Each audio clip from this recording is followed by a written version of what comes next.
Welcome to Global Journeys with Jill Dutton, the podcast where we embark on a journey through culture and place, one fascinating story at a time. I'm your host, Jill Dutton, an avid traveler and writer, passionate about exploring the world and uncovering the unique tales of the people I encounter along the way. Join me as we delve into the heart of destinations, offering an insider's perspective through the captivating narratives of individuals who shaped their communities. Whether it's chatting with a distillery owner crafting artisanal spirits, an angler casting lines in remote waters, or a chef mastering the flavors of a region, each episode offers a glimpse into their world and expertise. Stick around till the end of each episode to discover more about my travels and writing adventures.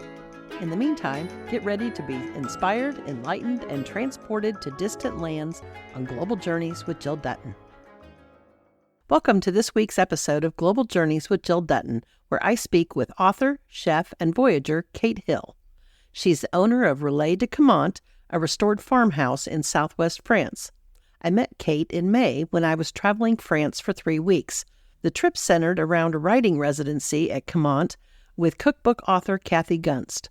I was one of 3 writers who would spend a week at Caumont taking workshops with Gunst, writing about food and memoir, and relaxing in the French countryside.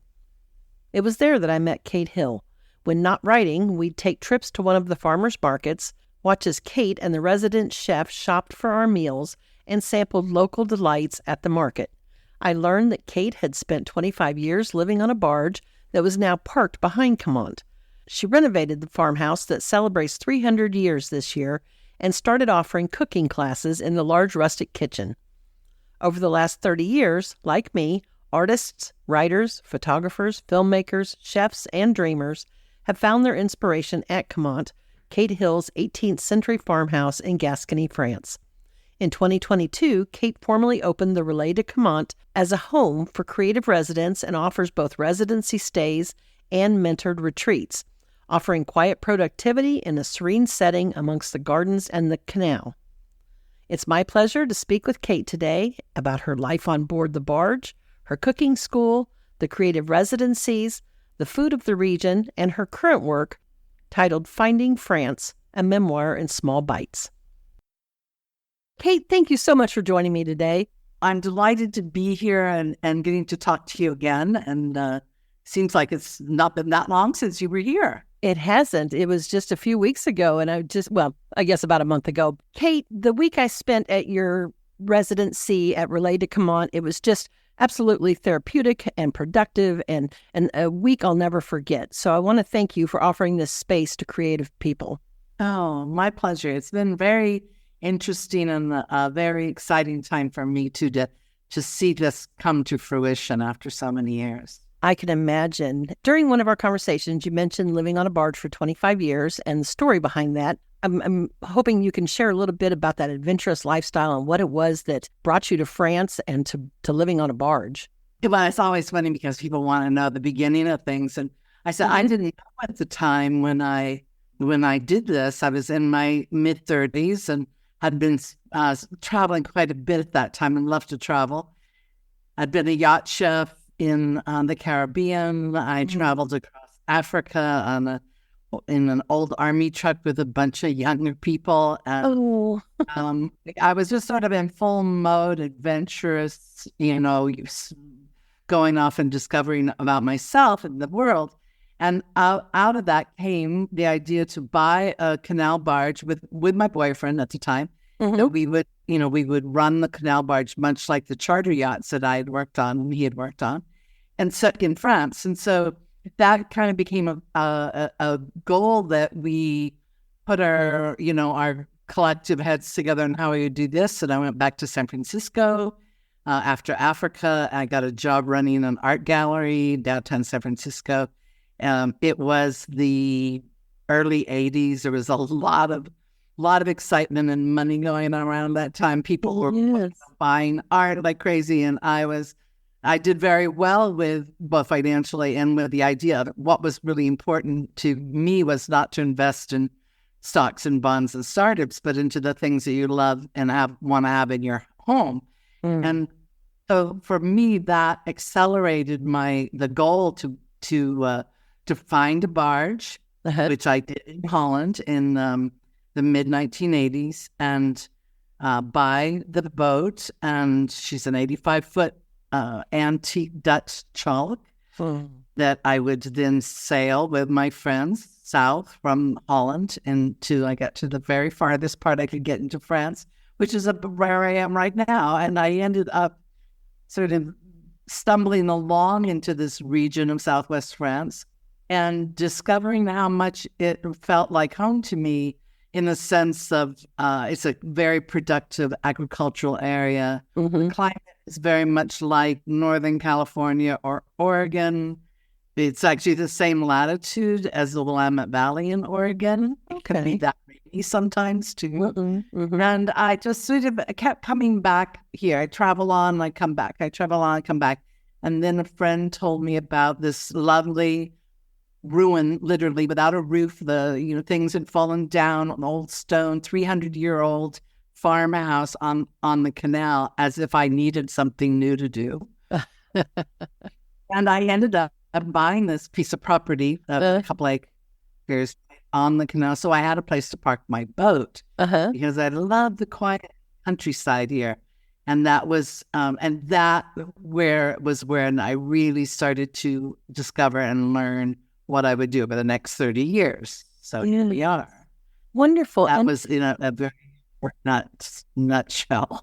Right. No, it was a conclusion of that sort of decade of traveling, so that by the time I had lived on the boat for several years, I was running charters. I was taking people discovering the area so that I could introduce them to the wineries, the Armagnac cellars, to the food, the markets, all the wonderful restaurants. And I got more and more serious about cooking at that time. And that's when I started my gastronomic tours and cooking school at the kitchen at Caumont. And I transformed the ruin into a cooking school.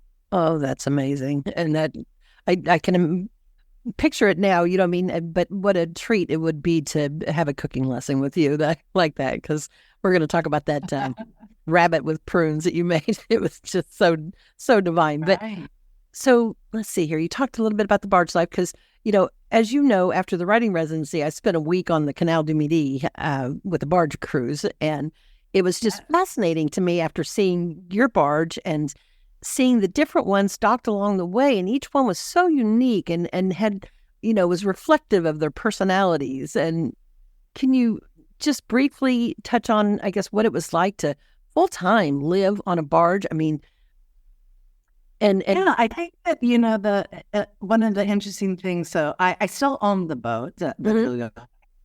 I'm actually in the process of giving her a little final coat of fingernail polish so she's up for sale this summer.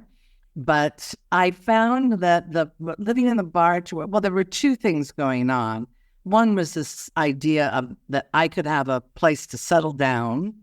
I'm in my late 30s, my mid-late 30s, and I want to get my teeth into something, do something substantial, but I didn't want to stop moving. I'd love to travel, as I said earlier, and for me, this was like, I became the escargot with instead of a backpack, I had my whole house with me.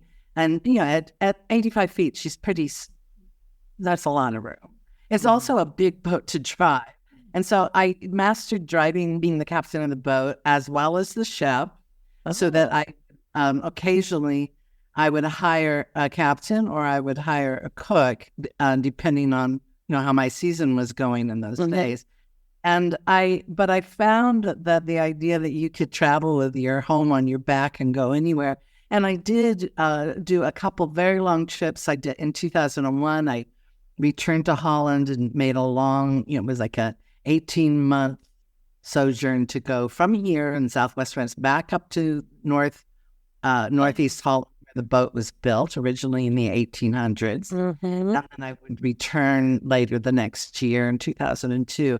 So I did enjoy that kind of bohemian lifestyle that you could just pick up and go one day. Except that I had this little house on the side of the canal to always come home to, and eventually I put down my roots here, threw the anchor ashore, said I'm home, and this. Yes. Continued to live on the boat, though, for 25 years before I moved off into the house. Oh, my goodness. And so you restored the farmhouse. Tell me again what year, 1724, so she's 300 years this year. My We're gonna have goodness. a big birthday party in August, so I decided it was a good time to do that. And Renovations. yeah, the renovations started literally with putting a roof over the kitchen, or what would become the first kitchen, because there was no roof, and everything had collapsed in, the tiles and the rafters and the beams. And so when I started to clear that space with, I had friends that came over, and one friend in particular, we were shoveling wheelbarrows and wheelbarrows of rubble out into what would become the driveway. Oh my gosh. Then, and you always remember John saying, let's hose it out. I went, oh my God, if we just, it's going to make mud, because there was so much dust, dirt in this room. And he turned on the hose and squirted, and then we saw red under the dirt. And red was the terracotta tiles, the original 100-year-old tiles that were there, still intact. So they look gorgeous. like a puzzle. Some of them, and they're kind of modeled, but we cleaned it up. We washed it out. We more rubble, more dirt outside, and then there was this beautiful red tile floor, and that gave me the impetus to continue on and restore the walls and the roof, and there was no plumbing, there was no electricity, there was nothing in it. It had been the last time anybody had lived in this farmhouse was over 100 years ago. Oh goodness, and it's just spectacular. I mean, it's rustic and comfortable, and I mean, it just was. So you've got the perfect spot for this residency, and I actually had people already asking me how they can come, so we'll talk about that too. But so you had been teaching the cooking classes, then in 2022, is that correct? You formally opened Relay to Come On as a home for creative residents?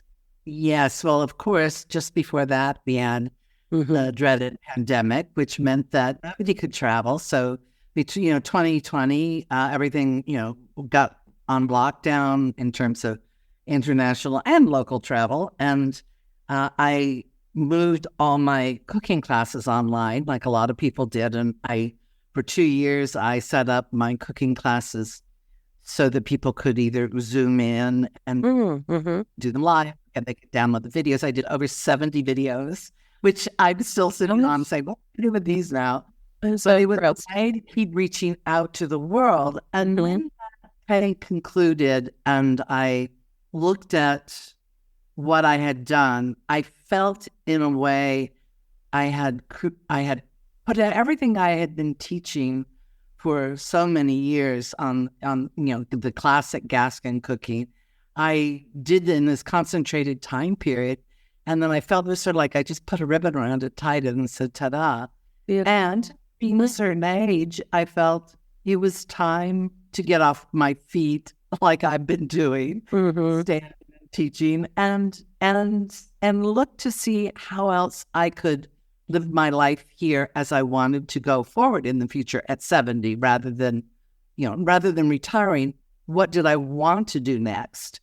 And that's where the idea that I had in the back of my mind always entertained having people come and stay, and very creative people. I've had a lot of journalists over the years. I've been featured in lots of magazines and newspapers and TV, and so I thought, why not just invite this creative set that would allow me to dedicate my time to writing, which was what I started after the online courses. I started to publish my newsletter, my blog on Substack, and decided that if I could only do one thing, what would I want it to do? It would be writing.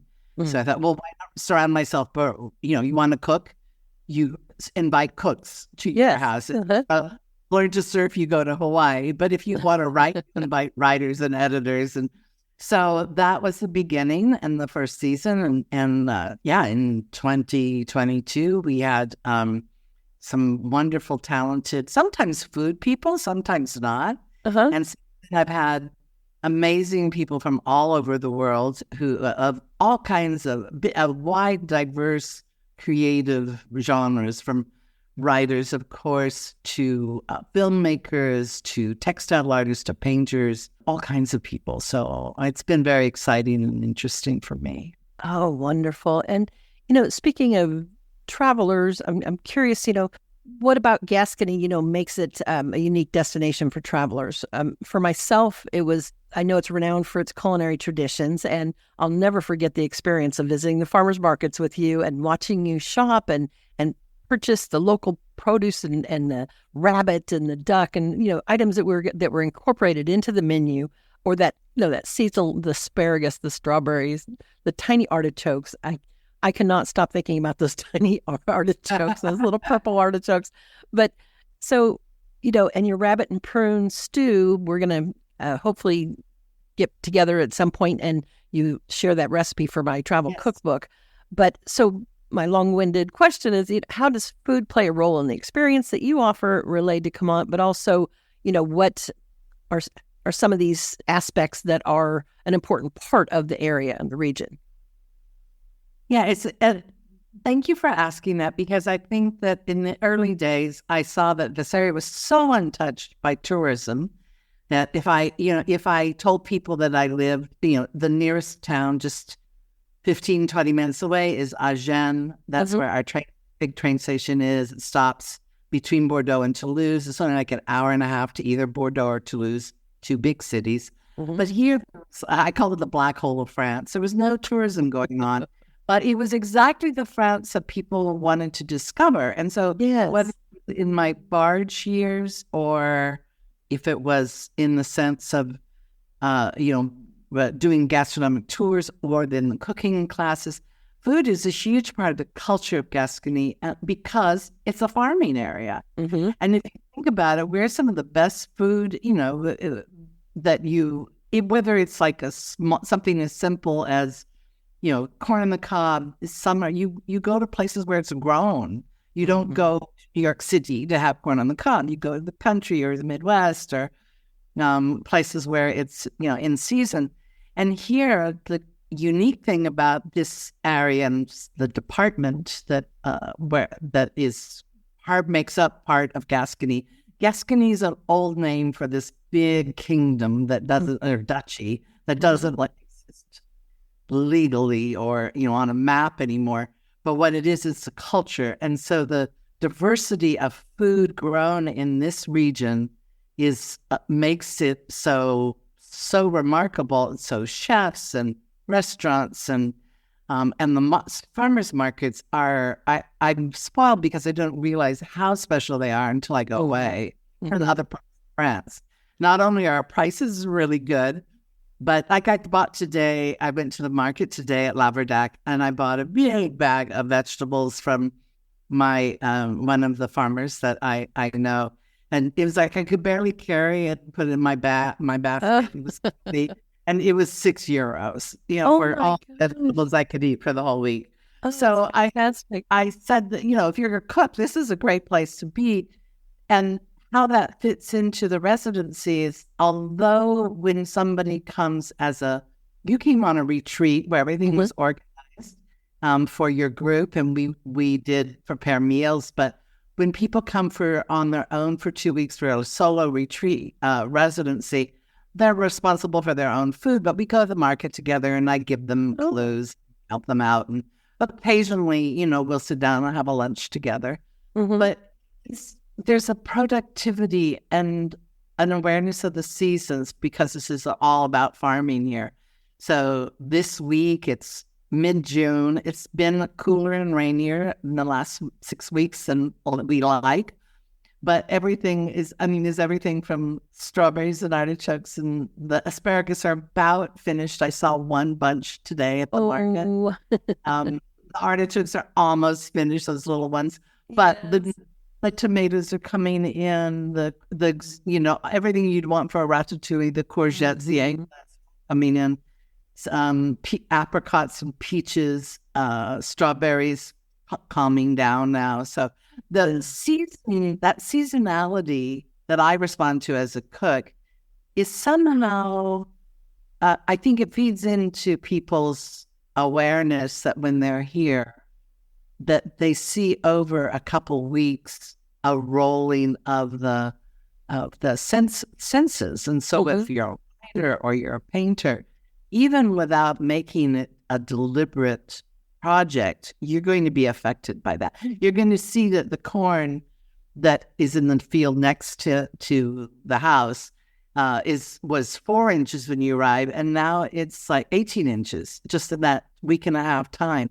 And I think it's that kind of fecundity of the earth and the seasons that somehow infiltrates. And of course, it's in my own garden, which surrounds the house and our common areas.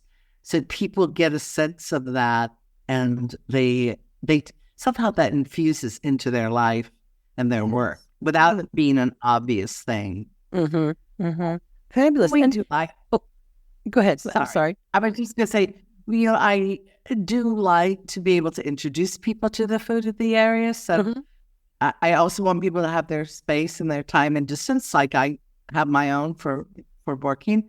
But there's a nice point of coming together at that big round table out in the garden. Yes. Wonderful. On Substack, you have a serialized book, Finding France, a memoir in small bites. Can you tell the listeners a little bit about that who might not be familiar? And, what is Substack? Or, how did you... Right. Yeah, it's all pretty new, isn't it? It's only Substack as a platform for writers and other creatives has only existed for just a few years, maybe 5 years. I jumped on board 3 years ago and right away took what was my blog or what I would write a occasional newsletter on my website, and I moved my subscribers to my newsletter over onto this platform called Substack. And it's basically whatever you want it to be. There's very serious political writing, there's writing about tech and AI, there's all kinds of genres. And there's a big food world, lots of writers, everybody from Ruth Reichel to, Michael Ruhlman to chefs and important people, Paul Bertulli. They all had started I think people refer to them as newsletters originally. But when I jumped on and I realized that this was a wonderful platform for me to write because I could publish all the time. I didn't have to try to put a book proposal together, sell the book proposal, and 2 years down the line, if you're lucky, you might have a book come out. I could write every week or every 2 weeks or whatever schedule I wanted to do. And in setting that up, I worked with a woman who, Sarah Fay, on Writers at Work on Substack, who taught about serialization, how to serialize a novel or how to serialize a memoir. Yeah. And I thought, that's exactly what I want to do. I never figured out how to approach writing a memoir where I didn't feel like, like you're just looking back at, the past. And I wanted to explore in what I would call Finding France, how I found France as a cook, how I found France wherever I was. And the lessons I learned here about cooking could be applied to you, could be applied to some kid in inner city Chicago, could be applied to somebody living in New Zealand, that they could look at where they were and take the tenets of good French cooking, not just style of cooking, but the approach to food. And so I wanted to see, how did I learn that? And so I started to write last September. So I'm more than halfway through now. I wanted to make it like over a year, to write about how I discovered arriving by barge into this part of France and discovering the food and the way of eating and the way of cooking. And so every month I write stories. I write portraits of people who have been my mentors and teachers, and recipes. I include recipes as well. And some vintage Kate portraits that I found, which I think are hysterical, to see me at 19 or in 24 in Africa, or cruising down the boat with my hair in a ponytail and my bangs. Oh, wow. And so then for me too, it was another way of learning, continued to learn. Mm-hmm. learn to cook? How did I learn to become the cook I am today? Oh, that's so interesting. Respected for my understanding of Gascon cooking and the products. And of course, it was living here and learning about the ingredients that really is the main thing. So wonderful. So now I'm on that path to, be over the next few months to finish. And all of this is online. So you can go to you either go to the app or you go to the website and you can, put in my link, and then you can go back and read in the archives what I've written. Excellent. Last 2 years, or you could just jump in wherever it's starting.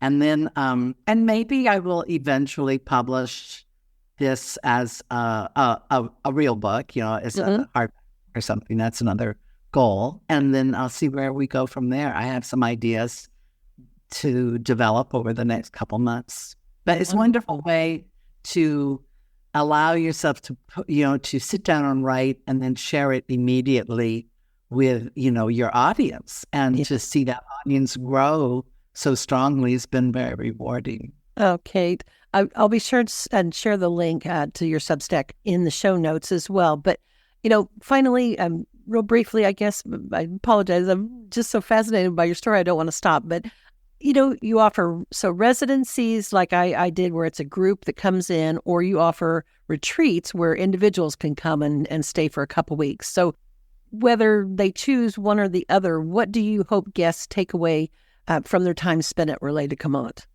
When I put the word out there, and I was trying to figure out how do I explain exactly what this is, I just used a little tagline. I called it the Relais de Commande because Commande is the name of the farm and has been since the 1700s. And it did act as a relay, which was an inn for bargees that were going up and down the canal, where they could stop overnight and rest their horses.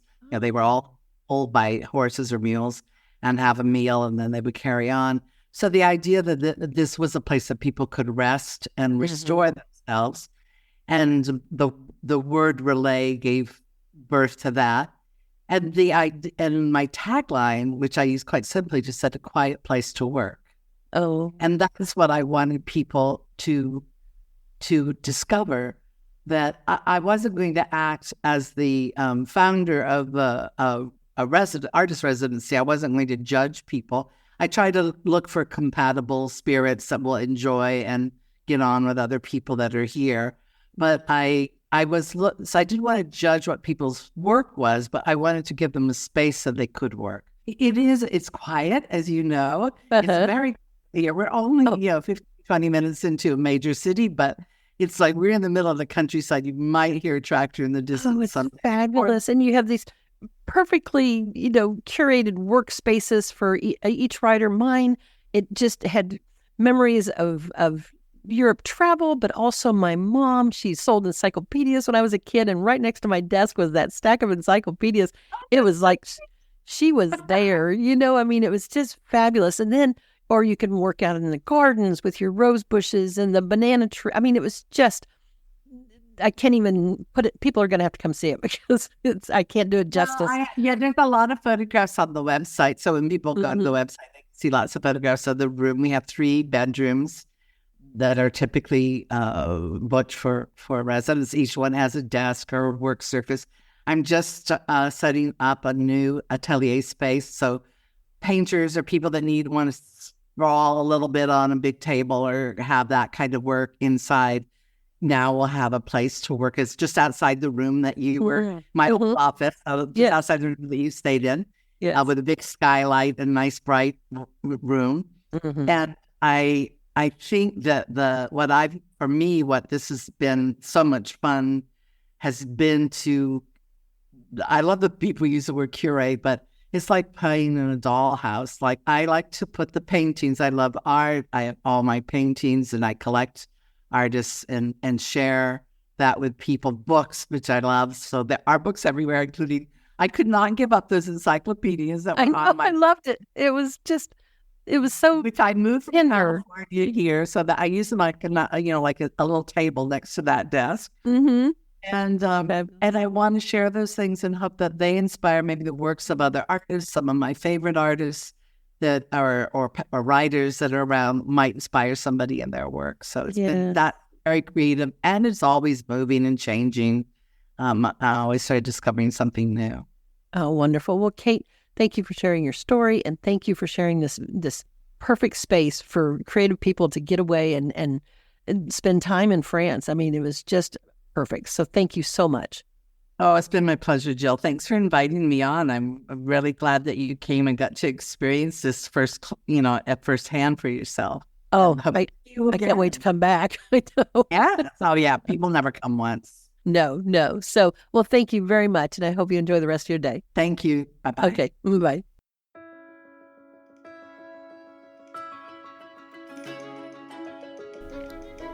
Welcome to Global Journeys with Jill Dutton, the captivating travel podcast that takes you on an extraordinary adventure around the world. I'm your host, Jill Dutton, and I am thrilled to be your guide through the mesmerizing tapestry of cultures, landscapes, and experiences that await us. Global Journeys with Jill Dutton is more than just a travel podcast. It's an exploration of humanity itself. Through the power of storytelling, we illuminate the lives of the remarkable individuals we encounter along the way. Whether it's through the eyes of a fishing guide, a distillery owner, a mixologist, a historian, chef, or even a farmer, each person we meet adds a rich layer to the narrative of culture and place. In this podcast, we embark on a transformative journey where the focus goes beyond the typical tourist attractions. Instead, we dive deep into the hearts and souls of the places we visit, uncovering the hidden gems and untold stories that make each destination truly unique. Join me as we venture off the beaten path, seeking authenticity, connection, and a deeper understanding of the world we inhabit. Together, we'll unravel the tapestry of cultures, one story at a time. Although my writing career began in the late 90s when I created and launched a wellness publication called Evolving Magazine, since 2015, I've worked as a travel writer on a mission to seek out the locally celebrated foods, liquor trends, outdoor activities, and stories of those I meet along the way. My work has been published in Wine Enthusiast, Afar, Woman's World, First for Women, Insider, Road Trippers, Modern Farmer, Chilled Magazine, and many more digital and print publications. I'm also the creator of Global Plates, The People We Meet, The Food They Eat, a syndicated column. Creating this podcast is the next step in my journey of sharing the stories of the people I've met along the way. So pack your curiosity, leave your preconceived notions behind, and let's embark on Global Journeys with Jill Dutton, where each episode promises to inspire, educate, and awaken the wanderlust within us all. As we travel on this exciting podcasting journey together, I invite you, our incredible audience, to be a part of it. Share your own travel stories, insights, and recommendations with us. Whether you have a hidden gem in your hometown or a dream destination that has captured your imagination, we want to hear from you. Your suggestions will help shape the future episodes of Global Journeys with Jill Dutton, guiding us towards extraordinary locations and experiences that deserve a spotlight. Remember, this podcast is not about just the host or the guests. It's about the collective exploration and discovery that unites us all as wanderers in this vast world. So reach out to us through our website, social media channels, or email and let your voice be heard. Send your suggestions to me at jill@globaljourneyswithjilldutton.com. I can't wait to hear from you. Until next time, may your travels be filled with endless curiosity, open-hearted encounters, and transformative adventures. Safe travels, fellow explorers, and keep wandering.